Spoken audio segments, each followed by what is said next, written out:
Deixa eu te fazer uma pergunta assim bem básica. Você já citou, a gente está falando de medicina alternativa, né? Você já citou cannabis, que eu acho que daqui a pouco nem vai ser mais alternativa, né? Já vai fazer parte das práticas convencionais. Você cita cogumelos. Tem alguma coisa a mais? Tem outras substâncias além dessas duas? Tem muitas práticas, né? Práticas como mindfulness. Sim. Práticas como... Assim, eu acredito que a gente tem que olhar também pelo estilo de vida. Sim. Né? Quando a gente fala de saúde mental, a gente está falando do estilo de vida do brasileiro. Né? Que hoje a gente percebe que está... Eu ia lhe perguntar como é que você... Qual é o seu olhar, assim, para esse tema, assim? Saúde mental do brasileiro. Pois é. Nós estamos cada vez mais buscando alívio imediato. Né? Nós estamos buscando pílulas mágicas. Estamos buscando tratamentos inovadores, quando na realidade, né, a gente já entendeu que nós estamos passamos da era do medicamento para a era da neuroplasticidade, né, onde a gente precisa se abrir para o novo. Né? Então, percebo que muitas pessoas estão se perdendo, né, nesses prazeres imediatos que, no momento, alivia a ansiedade, mas que aumenta os comportamentos ansiosos. Né? Como, por exemplo, compras impulsivas, uso de substâncias, álcool, drogas, compras, né? Compras eu tenho visto muito no consultório. Sim. Também. Problema de pornografia, jogos online, apostas, né? Exato. A gente está gravando esse episódio. Eu estou dizendo isso porque a gravação fica aí por muito tempo, né? A gente está gravando esse episódio num momento em que a coisa dos jogos, né? Jogos eletrônicos, jogos de azar eletrônicos estão causando um estrago terrível, né? Já é uma demanda grande, em né? todos os estratos da população. Sim.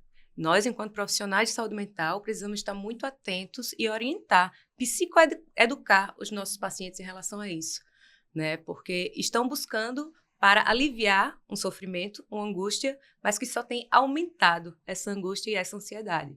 Né? Então, sempre levar em consideração histórico familiar do paciente, se ele tem problema com jogos, alguém da família já tem, o estado emocional dele, né? Porque às vezes a pessoa só quer um alívio. Sim.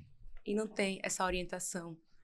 Essas coisas todas estão chegando no seu consultório? Sim. Essa coisa, o problema de jogos, por exemplo, você já teve a oportunidade de atender gente com essas dificuldades? Sim, algumas pessoas. Pois é. A gente começou falando de ansiedade, né? Tem várias outras condições. O Brasil é um dos países, se eu não me engano, é o mais, né? É o país com mais diagnósticos, né, de ansiedade. Como é que você vê? Vamos falar primeiro da relação dessa multidão de pessoas adoecidas por formas patológicas de ansiedade e a psiquiatria. Depois a gente traz de novo a medicina alternativa. Como é que você vê essa relação? Você acha que o brasileiro está mais suscetível a esses tratamentos? Você falou das pílulas mágicas. Eu fiquei pensando, o que são essas pílulas? São os ansiolíticos? É a automedicação? Psicoestimulantes, né? Que a gente Exato. tem visto muito isso de pessoas buscando comprimidos para aumento da performance, para melhorar, né, desenvolver suas demandas, suas tarefas, mas que acabam se perdendo no caminho, porque primeiro, antes de você buscar uma pílula mágica, vai olhar como é que tu tá vivendo tua vida, como é que tu tá alimentando esse teu corpo. Sim. Né? Como é que você tá vivendo, como é que você tá tendo, como é que tá teu estilo de vida, como é que tá teus hormônios. Tu tem visto, acompanhado, tem feito exame para ver como é que você tá? Porque apesar de você ter falado que muita gente está buscando o acompanhamento psiquiátrico, ainda falta muita gente buscar. Sim, é verdade. Ainda Concordo. tem uma demanda gigante de pessoas que precisam e que estão resistentes. Concordo. Eu tenho conversado com alguns colegas nossos aqui, colegas médicos, eles têm dito, e eu de um certo modo concordo com eles, mas também concordo com você. Eles dizem assim, Alana, que nos últimos anos a imagem da psiquiatria tem melhorado. Não é porque a psiquiatria sempre foi uma especialidade da medicina que causava muito espanto, porque o psiquiatra era meio que Eu não sou doido, né? Exatamente, era um pastor de loucos, né? Mas os médicos que vêm aqui, eles têm dito isso, assim, que tem melhorado, acho que as redes sociais ajudam, mesmo porque tem muitos deles nas redes sociais, falando, desmistificando, mas eu estou com você, que apesar de termos tantos diagnósticos, esses números ainda são subnotificados. Sim, e eu também me preocupo, né, com essa quantidade de diagnósticos, porque as pessoas buscam se encaixar em um deles, né? E Sim. várias vezes não só tem aquilo, né? Aquele problema não é só um TDAH, tem outras questões, né, que precisam ser resolvidas. Ô, Alana, mas deixa eu te colocar agora, vou te apertar um pouco aqui. Vai. Ó, porque, por um lado, existe uma crítica de uma supermedicalização. Tem gente que acha que tem remédio demais, assim, sabe? Diagnóstico demais, as pessoas, como você colocou, recursam a isso sem cuidar da vida, se escorando só na medicação. Bora trazer a medicina alternativa de novo aqui para a nossa conversa. Você não acha que esse risco que existe em relação à medicina tradicional, de haver muita medicação circulando, você não acha também que as pessoas podem utilizar exageradamente de cannabis, de cogumelos, e isso gerar novos problemas? Você acha que isso também pode sair do controle? Como é que a gente faz para que isso não saia do controle? Na verdade, eu já acho, depois você me diz o que você pensa, eu já acho que as pessoas, a população brasileira, sabe, ela é muito mística, né? Então, minha avó tinha umas folhinhas lá no fundo do quintal dela, que Deus a tenha, né? Já faleceu. Que ela fazia um chazinho, e esse chazinho, segundo ela, servia para tudo. Tinha uma tal de quebra-pedra, servia para tudo, de dor de cabeça, a dores abdominais. E o brasileiro tem isso, né? Ele já tem isso, ele acredita nas folhas, ele vai na benzedeira. Como é que a gente faz, voltando, para que a utilização da medicina alternativa não se banalize e acabe também prejudicando as pessoas? Perfeito. A medicina tradicional, ela tem um aspecto, né, curativo, que é de resolver o problema e evitar a evolução do sintoma. Medicina tradicional. Tradicional. Tá. Né? Se você tem uma amidalite, você precisa de uma medicação. Fazer aquela Exatamente. inflamação cessar. Exatamente. Você precisa de um antibiótico para resolver aquele problema. Já a medicina alternativa, né, ela vem com uma proposta preventiva, né? Ela não substitui a medicina tradicional, mas ela pode vir de forma preventiva, sim. Sim. Né? Nós temos uma infinidade de plantas, de folhas, de chás, de... É o que eu estava dizendo, tem. Exatamente, nós temos uma infinidade, né? E eu acredito também que ela dá uma perspectiva de autonomia ao paciente, né? Para o paciente fazer esse tratamento de forma, como você falou, sua avó. Tenho certeza que você tomava o chá dela. Tomava lindo. E eu tenho certeza também que resolvia, em alguns casos. Eu acho que meio que placebo, mas resolvia. Jura? Eu acho que em alguns casos dava certo. Uhum. Algumas vezes dava certo. Pois é. Mas minha avó tinha muita crença em folhas, em rezas. Eu cresci meio que nesse ambiente.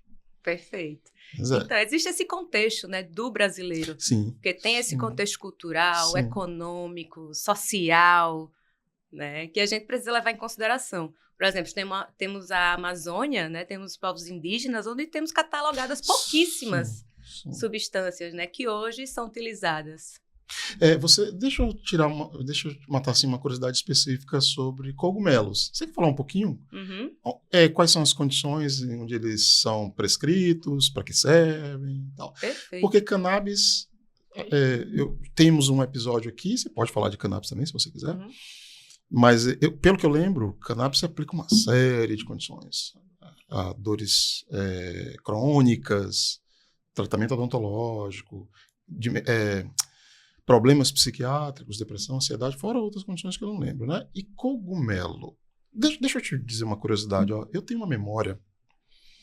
Eu era um adolescente, devia ter uns 12 para 13 anos, e eu sempre joguei vôlei na minha cidade, no interior da Bahia.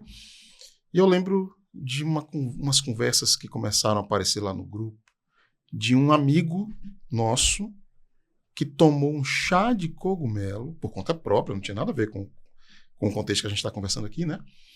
e ficou doido. A conversa era essa. Olha, cuidado com o chá de cogumelo que fulano de tal tomou e enlouqueceu.